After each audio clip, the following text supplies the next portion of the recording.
Na kati ya Bible. Nga moko naza Bible. Nga moko naza Bible.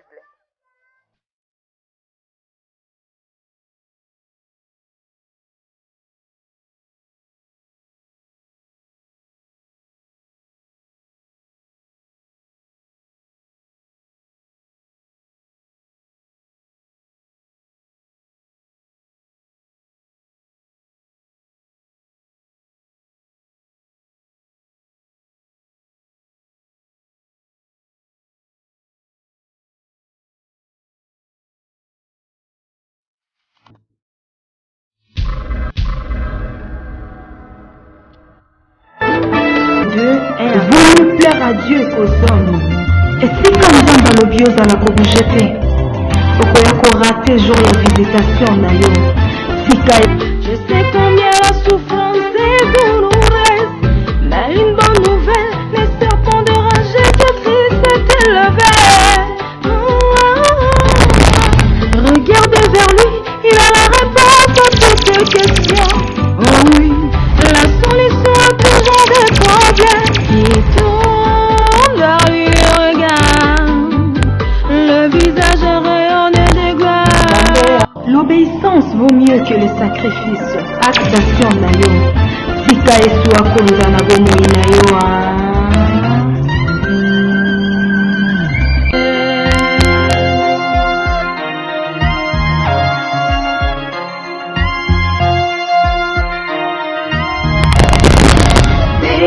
Changer de vie parce que nous ne savons ni l'heure ni les jours de son retour. N'oublions pas que la mort aussi peut nous surprendre. Ma Bible.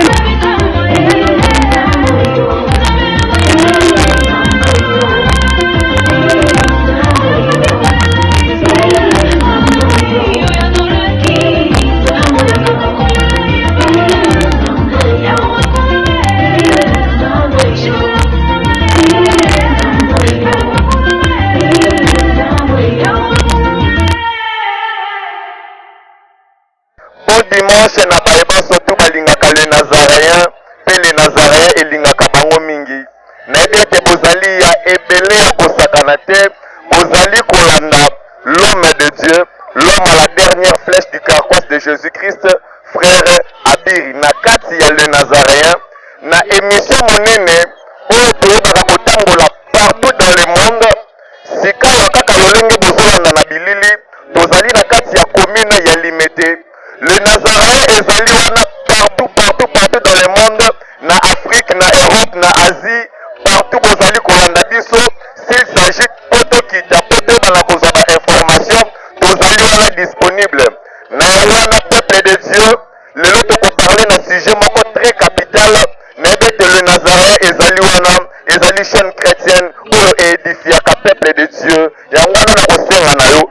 Bengaka déjà bandeko nyonso tu oyo bazali au plus proche na yo baya bwete makambo ya Nazaréen esi deje bandi na wana na kokende vraiment na lombangu na kosenga na régie babaka kobalansele biso élément moko oyo kosala plaisir na bale Nazaréen nyonso tu oyo balingaka la princesse de l'Éternel, la humble servante de Dieu, la présidente du Parlement céleste. Ah, un bon dimanche à la présidente. Yesu yozali Nzambe yobongi na lokumu kembo esonga na yo seko na seko Yesu yozali Nzambe seko na seko Yesu yozali Nzambe seko na seko Yesu yozali Nzambe yobongi na lokumu kembo esonga na yo seko na seko Yesu yozali Nzambe.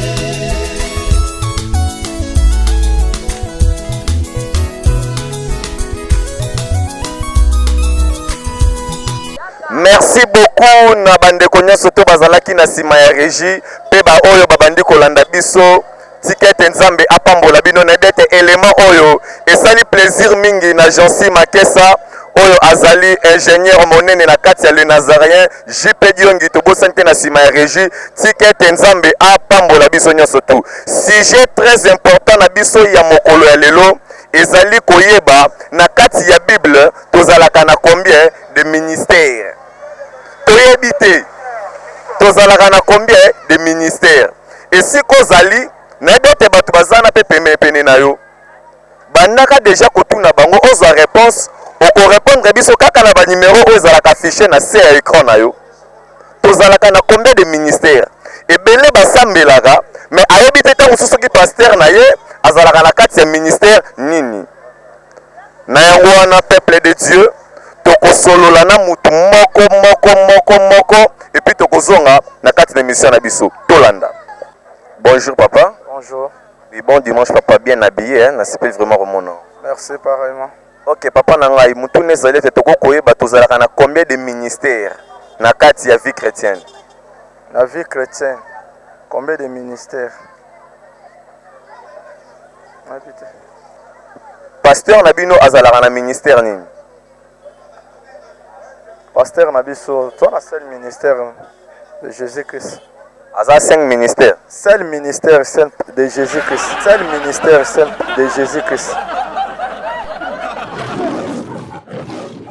Oui papa, tout le monde lelo ou tu église tozo kende église. Te na outi église te na yo kende pe église te. Ok papa nanga osambela na église nini?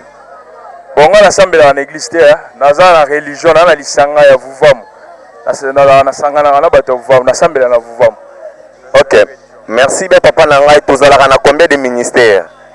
Ministère par rapport au ministère, il y a... Par rapport à la christianisme. Christianisme, pour la langue, bon, ils ont un ministère rebelle, bon, un ministère, ceux qui amènent, un ministère, un ministère, donc ils ont belé. Ils ont tellement, christianisme est tellement vaste. Ils ont sous branche. Christianisme est boti, ministère, on est belé.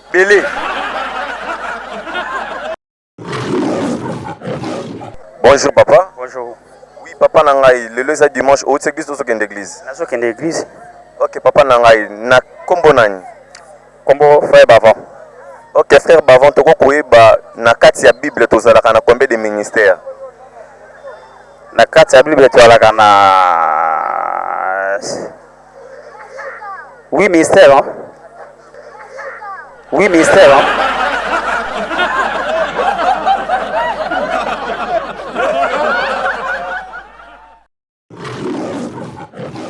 Bonjour papa. Oui, bonjour. Oui papa, kombo nani pe église ni osambelaka? Ngai kombo Onesime na sambe na Montagne Sainte. OK papa nanga toko koyeba na kati ya Bible to zalaka na combien de ministères? Na kati ya Bible to na 5 ministères. Okoko citer yango? Tozana évangéliste, apôtre, docteur, un pasteur, na prophète.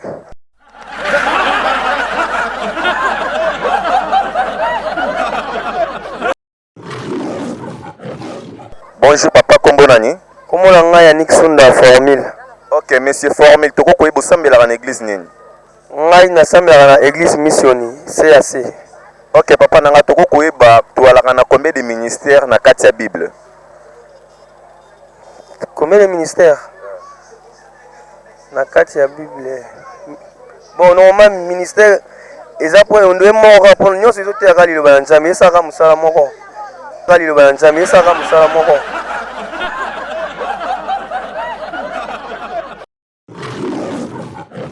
Bonjour maman. Bonjour. Oui maman, kombo nani pe osambelaka na église nini? Kombo na ngai Judith Nganza Tumba. Maman Judith Nganza Tumba, toko koyeba toalaka na combien de ministères na kati ya Bible? Toi na 5 ministères. 5 ministères. Okoko citer ba ministère hein? Prophète, apôtre, évangéliste, docteur na pasteur.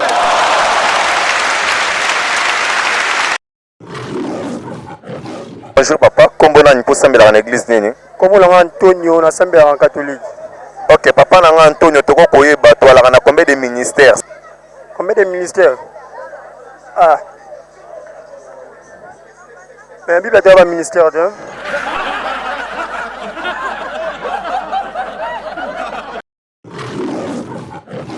Bon, kombo na maman Maria, na sambela na église de réveil. OK maman nanga toko koyeba na kati ya Bible tozalaka na combien de ministères? Na kati ya Bible tozalaka na 3 ministères. OK maman nanga 3 ministères okoko tanga yango soki eza nini nani? En tout cas, tu kotanga boy. Bonga na ebi keza ministère amen ezali na bonga na ebi keza ministère amen ezali na.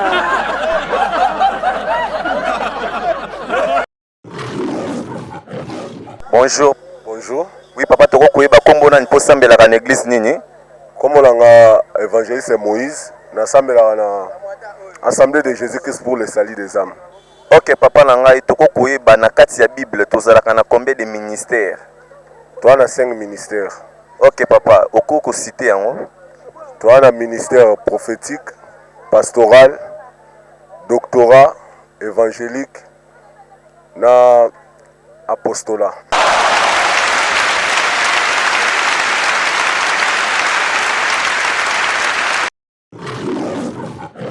Bonjour maman. Bonjour. Oui maman, kombo nani pe awa toza wapi? Kombo nanga mama Fikir. Toza na Kingabwa. Ok maman nanga osambelaka na église nini? Nasambela na nganga numéro 9, nouveau quartier de l'agneau Tabernacle. Ok maman, toko koyeba na kati ya Bible tozalaka na combien de ministères? Na kati ya Bible. Nga moko naza Bible. Nga moko naza Bible. Nga moko naza Bible.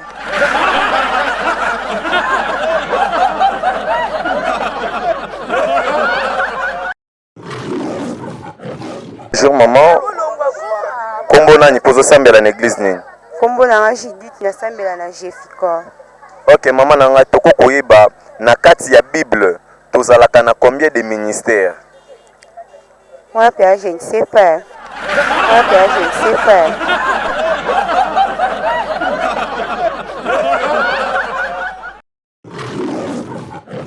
Bonjour maman. Bonjour. Oui maman, kombo nani pozo kende l'église nini? Kombo nanga Julien, que l'église EIREC, église internationale pour la réconciliation na Matete. Ok maman nanga toko koyeba na kati ya Bible tozalaka na combien de ministères?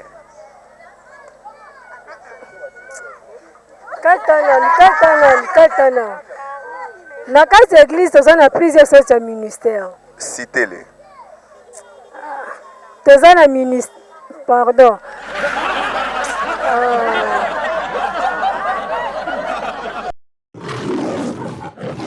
Ok, bonjour papa, kombo nani? Comme on a monsieur Venon. Ok papa, Venon, osambelaka na église nini? Je suis catholique. Et puis toza papa. Toi, na Kingabwa. Merci bien papa, toko koyeba dans la Bible, nous avons combien de sortes de ministères? Le ministère. En tout cas, là, je n'ai aucune idée.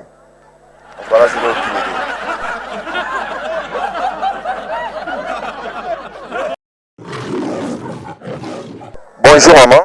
Bonjour. Oui maman, tozali wa pe kombo nani? Toza na Kingabwa. Na commune Alimete. Côté point chaud. Ok maman, toko koyeba tozalaka na combien de sortes ya ba ministères na kati ya Bible? Ok maman, na osambelaka na église nini? Abima. Merci bien maman, nzamba pambola. Pambola pe.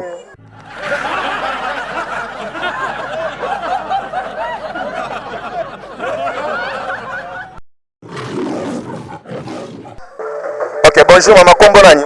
Kombo na Sœur Clotilde. Ok, Sœur Clotilde, osambela na église nini? Nasambela église à la restauration des brèches. Ok maman nanga toko koyeba na kati ya Bible tozalaka na combien de ministères? Toi les 5 ministères. Ok, lesquels? Prophétique, ministère prophète, ministère pastoral, évangéliste, docteur. Merci bien, Nzamba Pambola. Amen. Bonjour.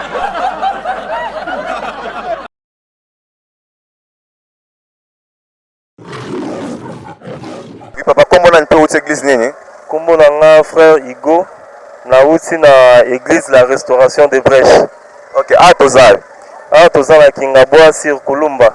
Ok papa nanga toko koyeba tozalaka na combien de sortes ya ba ministère na kati ya Bible? Toza na 5 sortes ya ministère na kati ya Bible. Lesquels?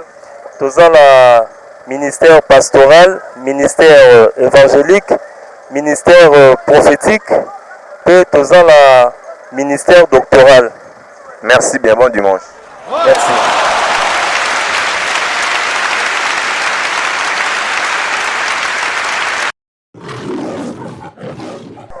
Bonjour maman. Bonjour.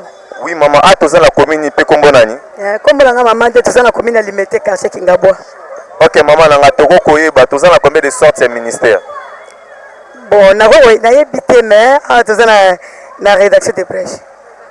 Na kati ya Bible toza na combien de ministères? Aïe, tabosali. Aïe, tabosali.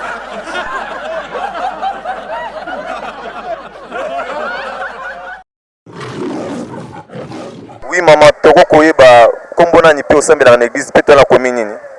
Toza na commune Limete quartier Kingabwa na prière en église la restauration de brèche. OK maman nanga toko koyeba tozalaka na combien de sortes ya ba ministère na kati ya Bible? Eh papa vraiment échappé nga.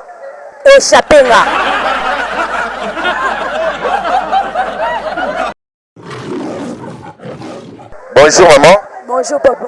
Oui maman, kombo nani pe atoza la commune nini? Kombo nanga maman chouchou là tozali na commune ya Limete la quartier Kingabwa. Église na biso kombo la restauration de brèche. OK maman nanga toko koyeba tozalaka na combien de sortes ya ba ministère na kati ya Bible? Bon na kati ya Bible toza na 5 ministères. Okoko citer yango? Toza na ministère ya apôtre, hein? Toza na ministère ya pasteur, ya berger, ya évangéliste et docteur.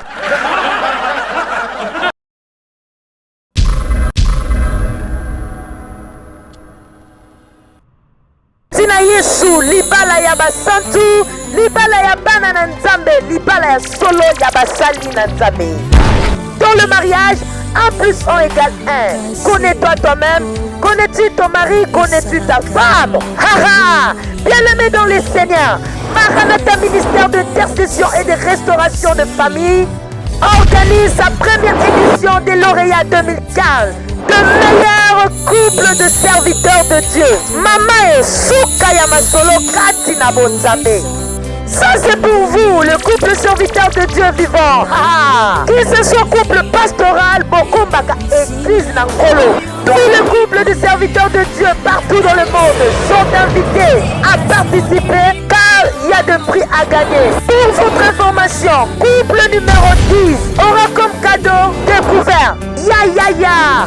Couple numéro 9 aura comme cadeau TV Box, un an d'abonnement gratuit. Couple numéro 8, un téléphone intelligent. Mama. Couple numéro 7 a comme cadeau un projecteur. Couple numéro 6, c'est chaud. Vous aurez un jeu de casserole. Couple numéro 5, yeah. Ouverture de lit 8 pièces. Mamae. Couple numéro 4 a comme cadeau micro-ondes. Couple numéro 3 aura comme cadeau frigo en 2 portes en acier inoxydable. Mama. Nanuetilité au numéro 2. Couple numéro 2 a comme cadeau télévision écran plan. Mama. Au numéro 1, le ciel est grandement ouvert pour vous. Voiture de luxe sera votre cadeau. Ezali Ngolupe Mafuta. Yeah. L'événement se tiendra du 28 au 9 novembre 2015 à Toronto, au Canada. Canada pour Christ, Canada pour le Seigneur. Notez bien que le participant doit s'inscrire au plus tard le 15 octobre 2015. Et pour tout contact, veuillez appeler si vite le numéro 0.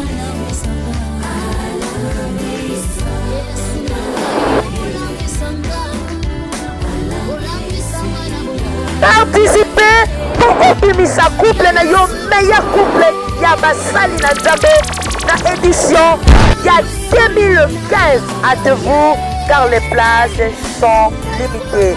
Bienvenue à tous.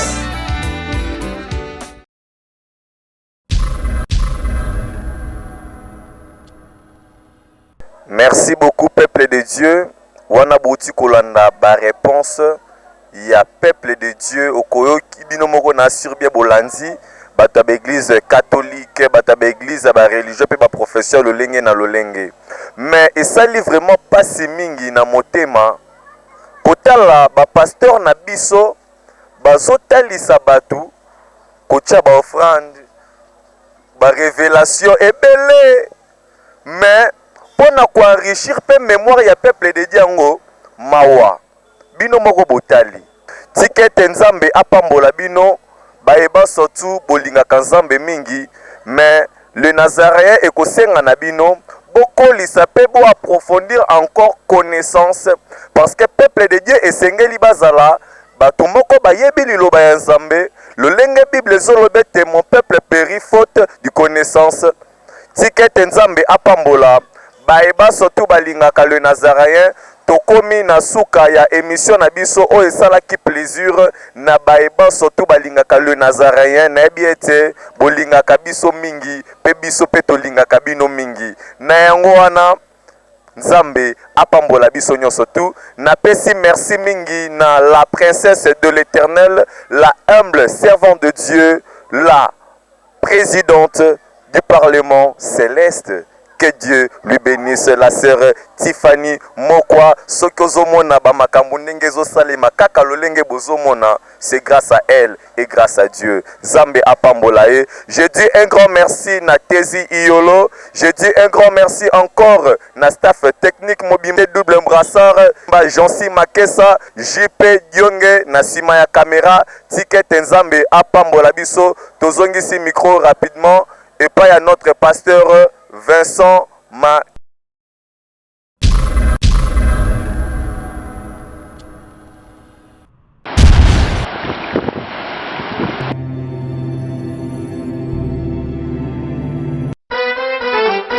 Quelle que soit la durée de la nuit, le soleil finira toujours par apparaître. Mamae, car l'heure est déjà venue où Dieu cherche le vrai adorateur qui adoreront en esprit et en vérité. Ah maman, bien-aimés dans le Seigneur, vous avez longtemps entendu la sortie officielle de votre album, de notre album de 0 à Héros.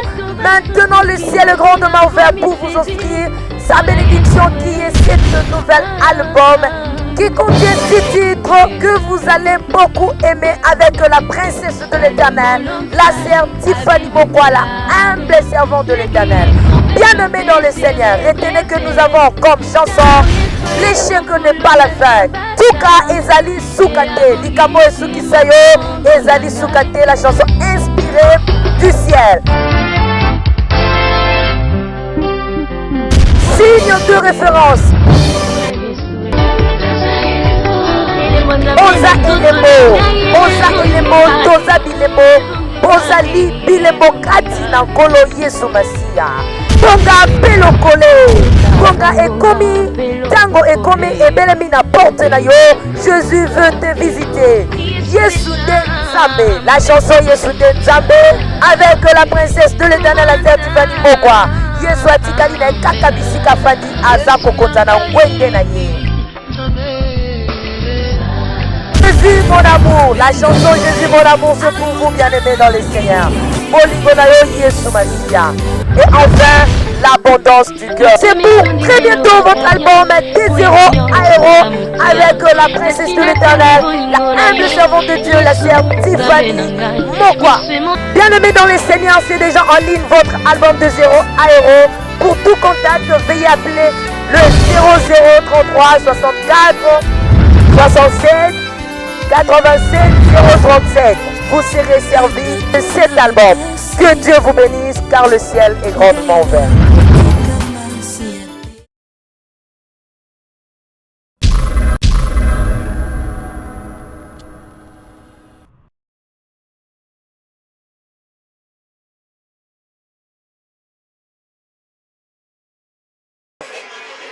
Mes bien-aimés dans le Seigneur, shalom, shalom, shalom.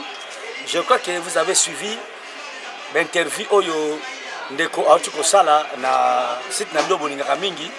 D'ailleurs, pour commencer, je salue tout d'abord notre chère coordonnatrice, à Salongo déjà coordonnatrice, à Kominaye,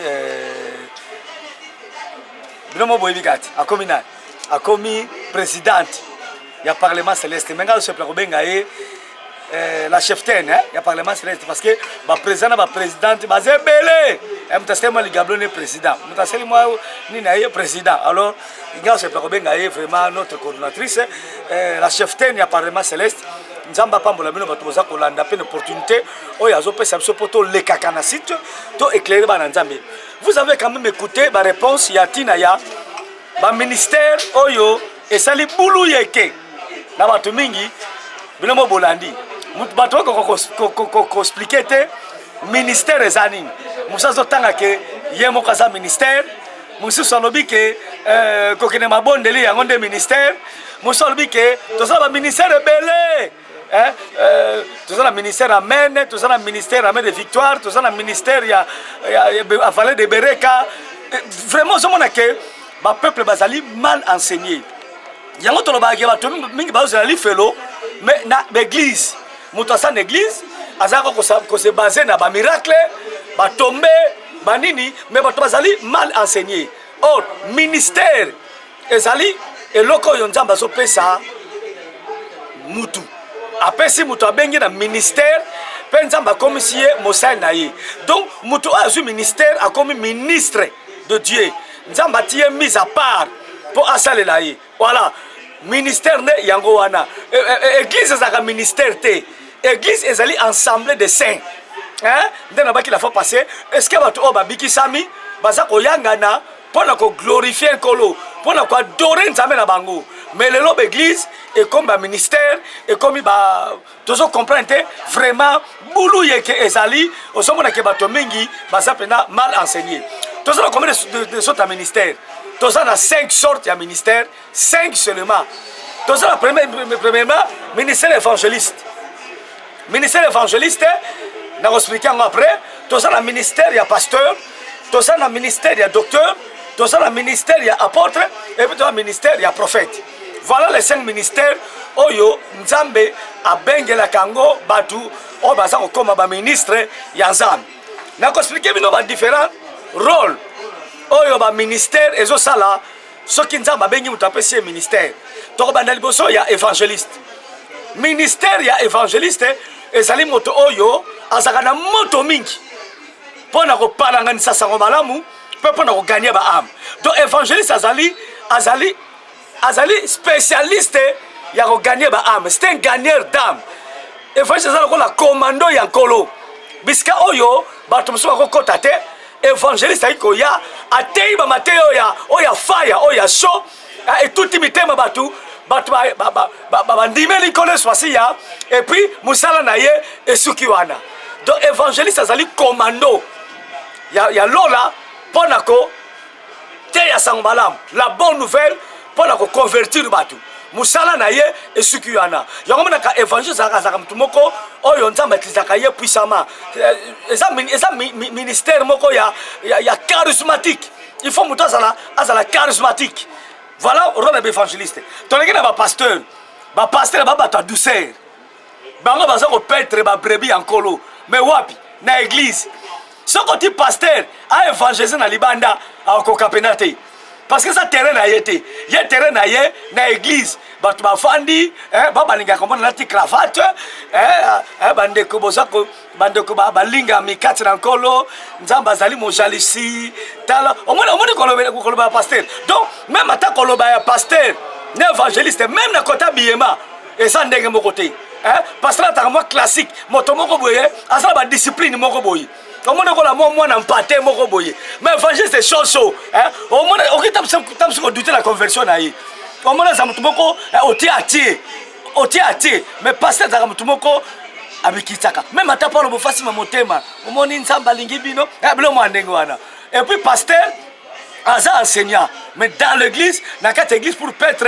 les brebis du Seigneur pour akolisa bango toleki na ministère ya docteur ministère bato alinga yango mingi te bezali très important poto bato nyonso bakomaka baprophète mais docteur azali moto oyo babengi ye docteur azali kosala opération ya parole ozomona donc docteur azali un grand enseignant donc soki docteur azoteya yo kaka bible kaka oyo ntango so okasaki abongoli bible okasa aza kopengwisa bato parce que akopesa kaka Jean 3:16 mais apasoli yango nzambe apesa ye mbeli ya kopasola baverse mpe akoexplike yango na bamanière moko oyo évangéliste akocomprendre te na pasteur akocomprendre te donc azali mpona kokembisa bato docteur apesa bato bile ya makasi mateya ya makasi mpo mutu akemba dans le Seigneur. Toleki na ministère ya apôtre mosali kaka kobâtir aza pas enseignant mais mosali kobâtir et puis apôtre azalaka mpe un homme charismatique musala ko bâtir ake awa tongi a former a tiki pasteur a konze musala na ye ake awa a fungola l'église a tongi a tigeli pasteur voilà musala ya apôtre mais là bato ko différencier ba ministère te omona mutu amutazo baza prophète ma usala tata musala apôtre ante mo comme évangéliste ante mo comme pasteur ba msuku tu ante aza ko mekola ko zala docteur tolekina ministère ya prophète prophète azali la bouche autorisée de Dieu prophète enseignera te prophète musala koloba nini ayaka kaka koloba ainsi dit le Seigneur hein? La bouche autorisée de Dieu prophète aza lito ya nzambe aza monoko ya nzambe akoexplike bino makambo bino bozoyoka te o bino bozomona te o bino bozososola te makambo eza na bonkunde oyi bonkunde bonkuku ya profondeur ya nzambe ya nkuku mais prophète aye apesi bino ainsi dit le Seigneur mais là toujours comme prophète on peut sa séminaire on a un séminaire comment avoir la vie en abondance on s'en va confusion on s'en va la prophétité c'est quoi à place ya nini à place ya pasteur toi ya docteur voilà ba ministère oyo nzamba apesi biso yango wana fo mutu na mutu azonga na ministère oyo nzambe apesi ye voilà otoki expliquer bino po na yango ono so bato balobi wana o ministère amen o vede bereka banini eza po batu bazozala enseigner te bazo na ka église ko bala bazo l'église na so mobile na na poto na kene poto na kena Amérique tout ça banini or yango tende ko bikisa bato eloko bikisa bato eza ba enseignement je crois que vous édifié merci encore na la présidente ya parlement céleste menga so benga ye la cheftaine ya parlement céleste et puis na ba journaliste oyo ba sa recruter na site na biso et puis na ngai votre humble serviteur le pasteur Vincent Makela Meshak o bolandaka ni kono surtout na moi émission oyo ya muke o to pesi no cadeau pour vous ala édifier na pesi mbote mingi na bato so na monde entier na Europe na Asie na États-Unis et partout mona betanga ba kombo ezate et soki nzamba aye so mizongeli nde mikolo sima tokote susu pona numéro biso asika elongo na votre serviteur que mon Seigneur vous patafion.